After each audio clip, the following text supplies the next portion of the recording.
listening to Thoroughly Kinky. Thoroughly Kinky. Thoroughly Kinky. Thoroughly Kinky. Thoroughly Kinky. With your hosts, Liam and Adam. Blazing on a sunny afternoon.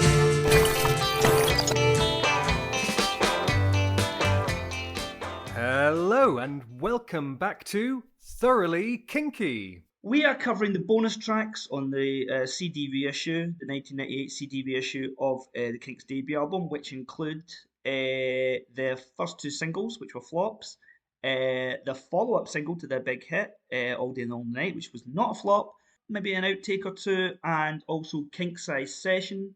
Yeah, right. And so we're calling this one Kinksize Session after the EP of the same name, but we're also going to bundle in a few of the bonus tracks that we didn't discuss last episode. You literally said it better than I just did. Yeah, cool. Yeah. You're welcome. Yeah. Oh, and by the way, I'm Liam Porter. I'm the co-host, but we're going to be hearing mostly this episode from the expert mind of my good friend, Adam Smith. Yep, that's me. Right. What are we going to listen to first from the Kinks bonus tracks reissue? The A side of the very first single is Long Tall Sally. A long tall Sally has a lot on the ball, and nobody cares if she's short and tall. Oh baby, yeah, yeah, yeah, oh baby, yeah, yeah, yeah, oh baby, we're having some fun tonight. Yeah, we're having some fun, we're having some fun. Yeah, we're having some fun, we're having some fun. Yeah, we're having some fun, we're having some fun.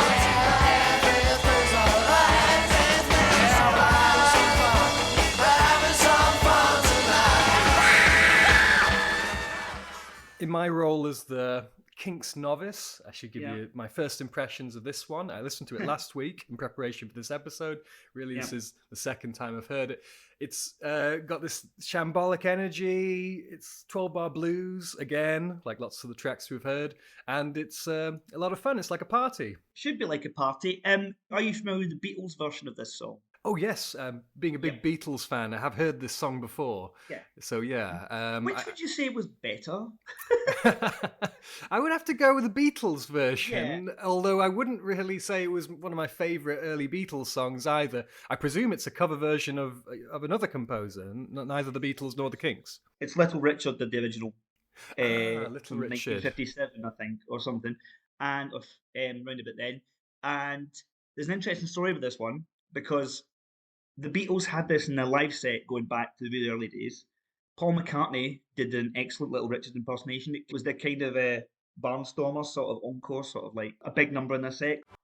What happened here was Beatles were playing it live. The Beatles got huge, massively, but they were still playing it live, but they hadn't recorded their version yet. The Kinks management, and the Kinks had just changed the name of the Kinks. They just started as the Kinks. They'd been going for a few years before that, but they just sort of been launched as the Kinks. New band name, new drummer. Their management said, let's get these guys a surefire hit.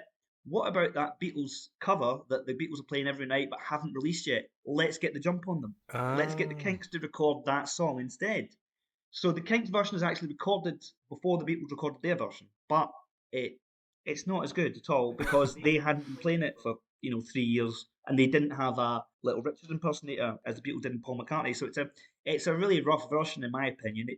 The Beatles one has this energy that makes it sound really manic, whereas that's kind of like they're trying to convince you, they're trying to get the party started, and they're barely kindling a flame. I think it's for a track that's getting the party started. The tempo did seem a little leaden to me. Yeah, there's a live clip of them playing it at the Cavern. Would you believe the Kinks? I mean, No way. Yeah, and it's.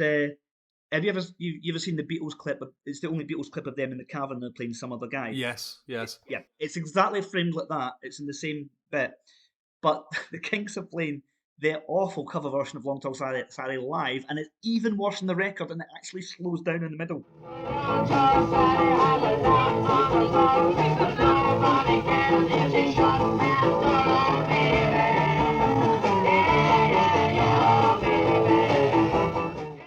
So it's interesting early footage. I think it's the first footage of them playing live, but it's like it really shows them up as like being quite bad at playing that song back then. It's like wasn't their forte, playing covers.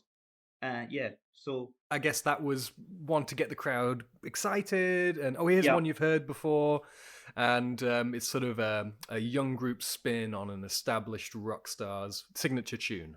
Yeah, pretty much, but they didn't do the best job of it. It deservedly flopped, When you say flopped, I thought you said this was a B-side.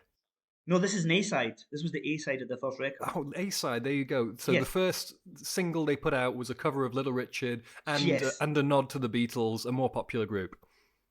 Yeah, not so much a nod as like an attempt to rip the Beatles off or get the jump on them. Exactly, get the jump on them. Not a great start for the band's career or this episode. No. So let's move on quickly. What's the next song we're going to listen to, Adam? Well, this is the A-side of their second single, which is called "You Still Want Me," and it did even worse. If you can believe that. You Still Want Me, and this is the A. You said this is the A-side? It's the A-side of the second single. Yeah. It was the second single, basically. Yeah. Okay. So they really thought this was a good song to put out. They must have done. Yeah. Okay, so You Still Want Me, the A-side, not really because to me it seems like it has more of a B-side energy to it. Yeah, it's got B-side energy, definitely. It actually sounds indistinguishable from the B-side. They sound very similar to me. What is the B-side? The next track, which is "You Do Something to Me," they sound almost like the same song. Right. So let's count in both those tracks and have a little compare. You wanted the sky, but I couldn't reach so high. I gave you my love, but you found some other guy. And you still want me, and you still want me. Do something to me, for my heart is so true, and I live just for you. Yes, you do something to me that nobody else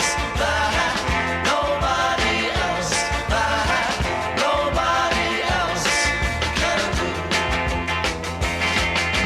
Everything you say, everything you do makes you want to fall in love with you. This kind of reminds me of those odd Beatles songs you get in the early catalogue. They're a bit soppy, they're a bit, oh, I love you, do you love me? And not really characteristic of the band that they would become. Do you know what I mean? Yep, exactly. Yeah. Like fossilized. And for me, it sounds strange to hear the Kinks, who I think of as so edgy, singing and crooning in this very melodious way. I kind of like it, but it's not really what I put my money down for with the Kinks. Well, exactly. You said it. I mean, it sounds like them faking the early Mersey beat style because that's what was in vogue at the time, and they're competently written, but they seem really fake. Both of them seem incredibly fake. They seem like someone, it seems like production line type stuff. I mean, the lyric, especially "You Do Something for Me," for my heart is so true, and I live just for you. It's past the sick bucket, really. And it's garbage, really. It is the sort of, and I really genuinely like Mersey beat and that style of stuff, and I'm a big fan of the Beatles when they're in that mode. But I think the Beatles, some kind of lusty realism to them behind the thing, whereas that just sounds like Caged Tigers or something faking it. It really does. It sounds. They both sound right. It's just not them. Yeah. Should we move on? Yeah, exactly. Let's move on. All right. Okay. What's the next one, Adam? The next one is "It's Alright." That was the B-side of "You Really Got Me," the breakthrough single. Ah, right. Okay. So let's play a little bit of both to get us in the mind space there. You really got me now. You got me so I can't sleep at night. You really got me. You really got me. You really got me.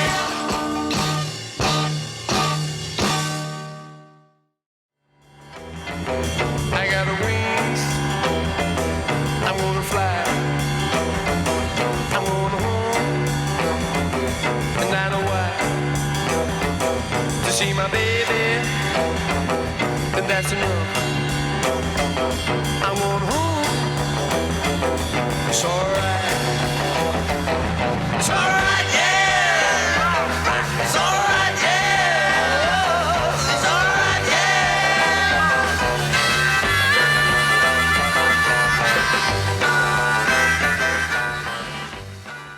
yeah. You having told me that that was a B-side of such a great song, You Really Got Me, and now just having listened to them side by side, yeah, I get it better now in that Right. context. It's got the same sort of energy. The vocal has that same cool edge. Yep. Yeah, they seem well paired. So I like it better now knowing that that was supposed to be one release. Yeah, that's a good point. Don't you think that sounds so much better than the last three songs we heard, even though it's just a B-side and it's maybe not the best song and it's just a vibe more than anything else, but it just sounds so much more confident Yeah. as a filler track. Yeah, you know? it doesn't seem like they have been told that this would sell better than this. Yep. This isn't their own original composition, is it?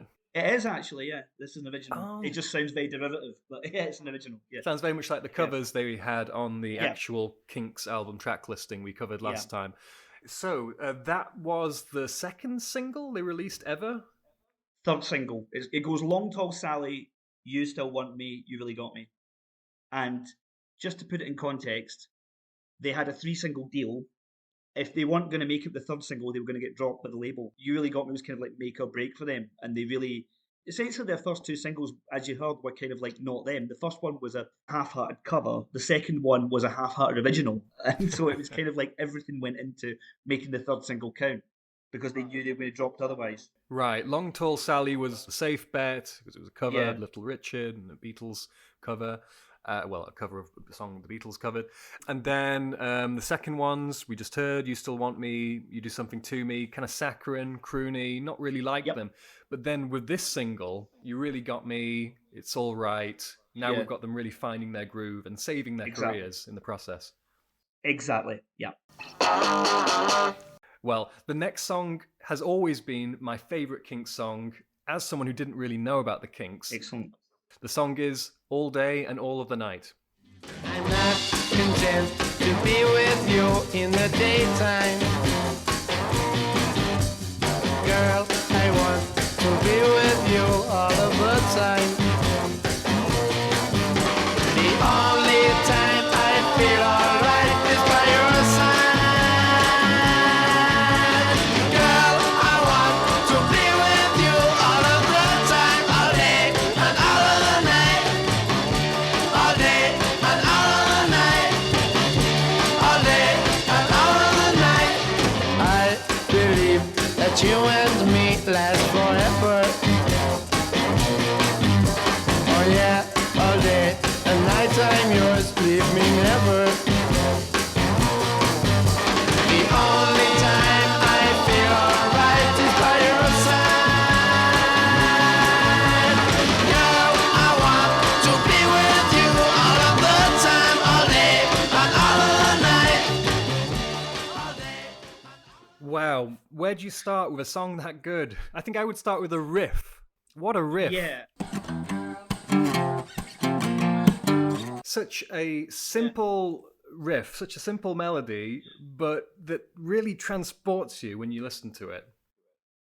What do you think, I'll ask you, what do you think makes that better than You Really Got Me? Because some people say they sound the same or like that's just a clone of it. But what I think it's got something that You Really Got Me, as good as it is, doesn't have. Would you agree with that? I think it's comparing the two. They are so similar, and they both seem like mutations from the 12-bar blues kind of influences.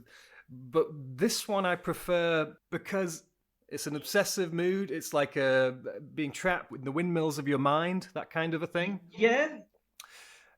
You Really Got Me is more of you are in love with me, you've really got me, I'm in love with you, Yeah. we've really got each other. This one is more like you've got me obsessed, I can't sleep at night. Yeah, you're right. It's brilliant when you said mutation. That's it, I think, because they've both got the heavy riff in them, which is the addition. But You Really Got Me, I think, could still be a blues song. It's still kind of like a sexual come-on song.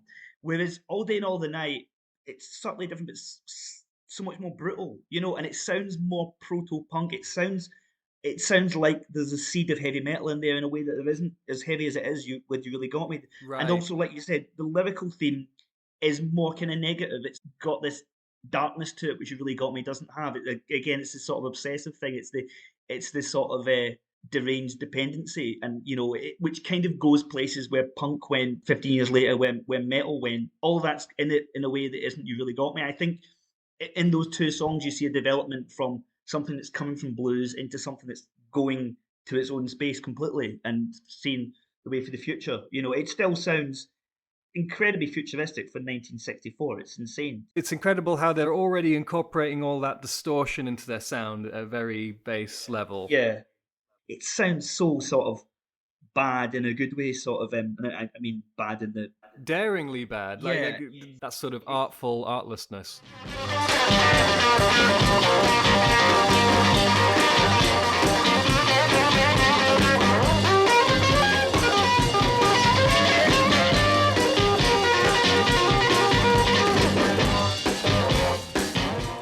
Just sounds like total wrong but right juju, at that moment. It's really, it's you said it was your favourite Kinks song. I mean, I would kind of agree. On some days it was my favourite Kinks. It's certainly my favourite of the early Kinks songs. There's no doubt about it. It's just untoppable. Of the ones that I heard on the best of the Kinks album that I did listen to, then it was definitely my favourite and most played.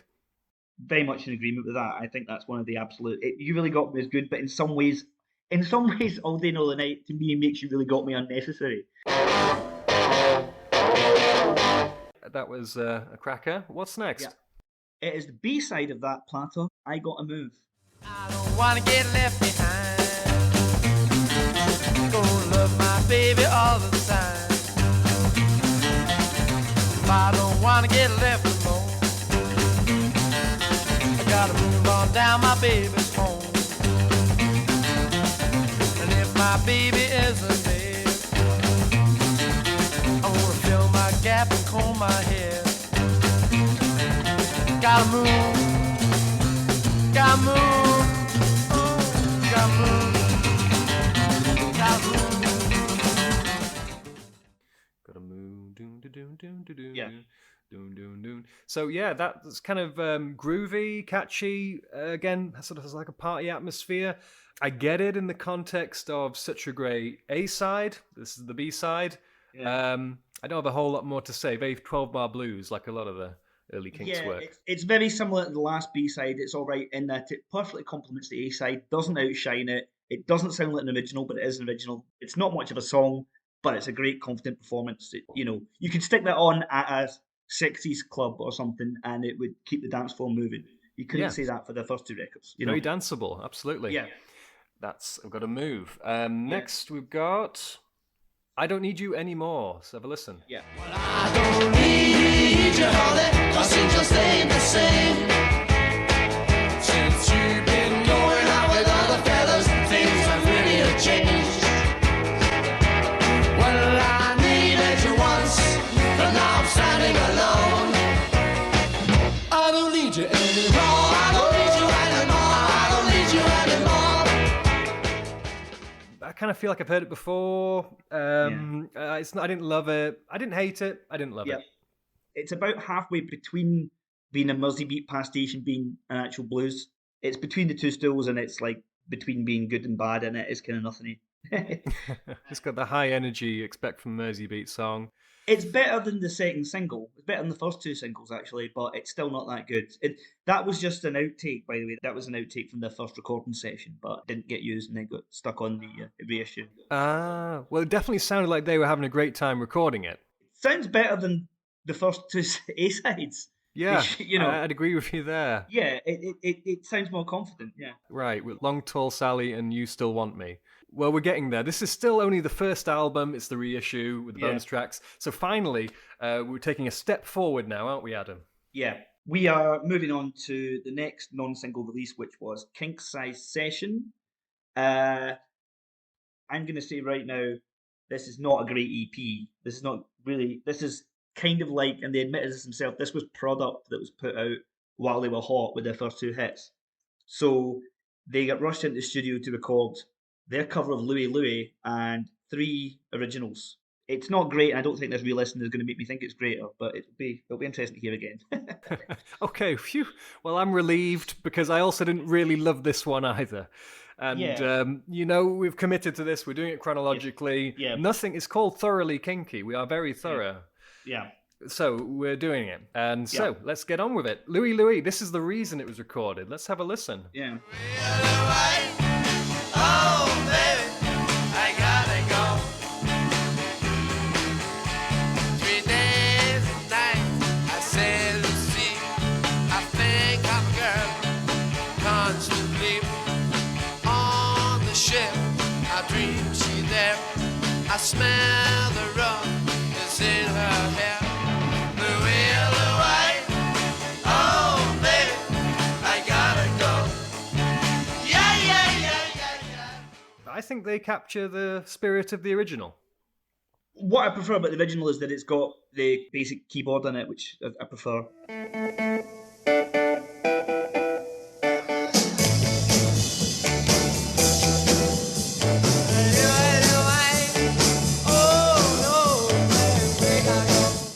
The Kinks version is good, but it's not better than the Kingsmen version, which I should say just now, they're both covers. It was originally done by a guy called, I think, Richard Berry again in the 50s, but the Kingsmen kind of rearranged it.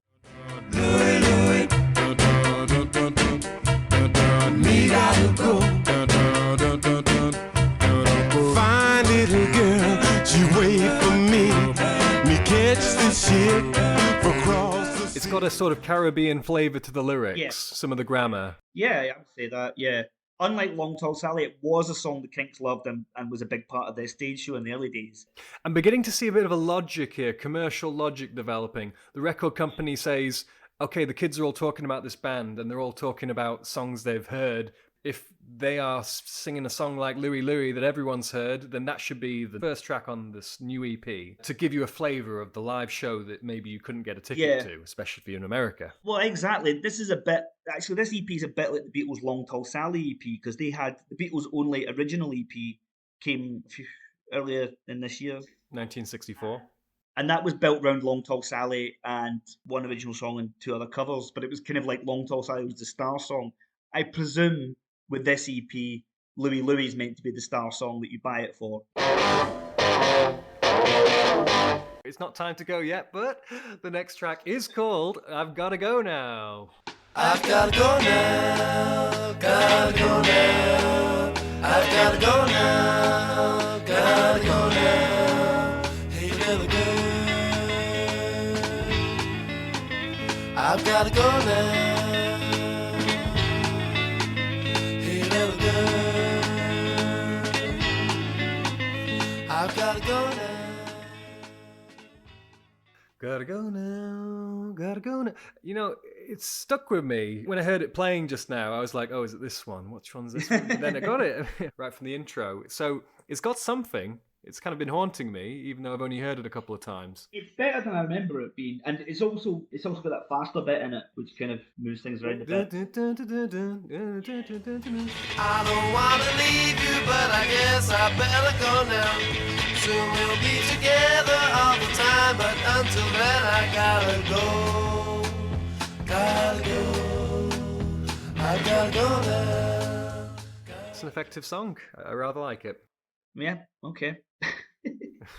It's well played, and it's kind of what would pass as an musical experiment for them in 1964. It's basic, but it's the lunge in one direction. I gotta go. Okay, what's next, Adam? I've got that feeling. I've got that feeling. It's her. Oh yeah. I've got that feeling. It's her. Oh yeah. Let me tell you about a girl I know. I love.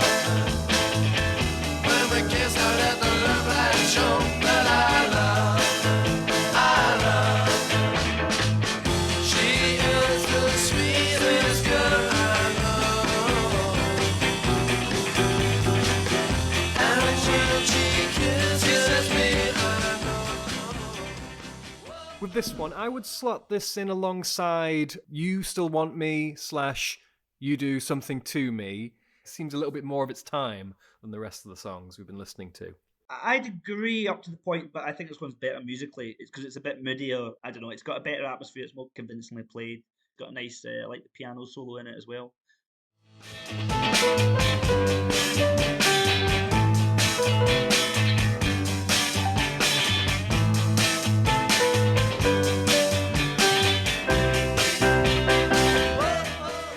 I think it's actually the strongest original in the EP, but Sorry, Adam, I don't really like this one. that's fine.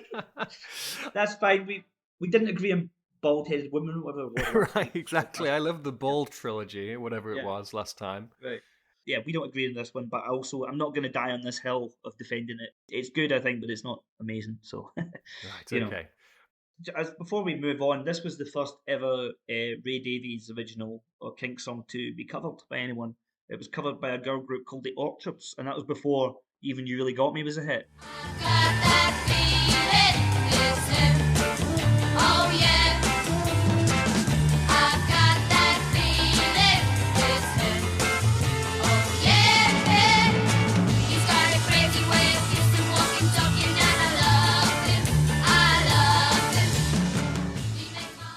Ploughing on. Oh, look, we are at the end of our second episode of Thoroughly Kinky. How are we going to finish this one, Adam? Well, let's just hope things get better. When things are getting better.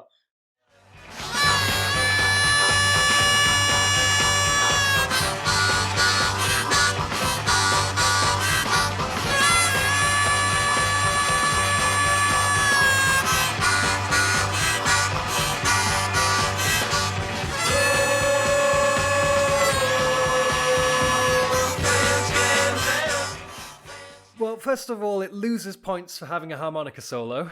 I'm never a fan of those. It's repetitive, things getting better. It seems also like a really good song to sing if you're drunk in a car with all your friends. Maybe. Do you remember Revenge off the first album? Revenge, yeah, that instrumental one? Yeah. This is just Revenge with lyrics. I don't think it's the same backing track, but it's pretty much just the same riff. Oh, really? I might have liked it better without lyrics. Yeah. Let's have a little compare.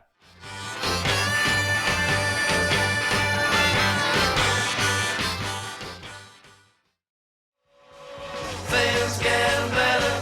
Things getting better. This is kind of Revenge with lyrics added. It's the Revenge of Revenge. Well, I do definitely see that now, yeah. There's the same song. Well, now I hear it back, the original Revenge is maybe a bit more staccato, but yeah, they're definitely similar. Things are getting better. I mean, how long do you think it took to write? It's such a basic thing. Basically is a song that's made up of two chords, G and A, namely. Yeah, it sounds like a song. They're not doing that much with those two chords. Yeah, that's as close to a recorded song can be to not being a composed song with lyrics. It's do you know what I mean? It's like, especially when you consider stuff Ray Davies did very shortly after. Like, it's so basic. Do you know what I think is a shame about Kinksize Session? What? I think it's a shame that they were huge at the end of 1964 because they were the next big thing, nipping the tail of the Beatles at the time, and they had a new sound, like Would You Really Got Me All Day of the Night, that no one else had. So they were told to put product out, as much product as possible. It meant weaker material like this ended up being canonized as part of their discography. Whereas a few years down the line, there was much less demand for Kinks product, there was less records coming out. And when they had a lot of much higher quality outtakes in the sort of late 60s, that stuff wasn't coming out because there was no demand for it. So you could have had, if they'd stayed at the top, you could have had more product coming out later on. It would have been better. Does that make sense? I just ramble on there, But No, it makes sense. Yeah, I mean, in this mad rush to push out product as much as possible back in those days, they didn't really care what was on the discs as long as it had one song that would sell. Exactly. Yeah, this is a very weak record in their discography. This is a product of its time. Quite literally, it is product. We've now reached the end of 1964, which is their first year as a band under that name, and they had their first hits in that year, and they've established themselves. But the amount of artistic growth that happens even in the next year is like, exponential, as they say. I have had a little listen to Kinda Kinks. I already like a lot more what I've heard in the second album compared to the first. Yeah, definitely. There's definitely an upward tick for the next, I don't know, decade. in some ways it is appropriate. Things Are Getting Better is not a song that in itself makes things better, but everything that happens after Things Are Getting Better is better. So in some ways, it was actually a very accurate song. On that note, we should Yeah. finish episode 2. That was episode 2 of Thoroughly Kinky. Tune in next time, and we'll be looking at Kinda Kinks from 1965.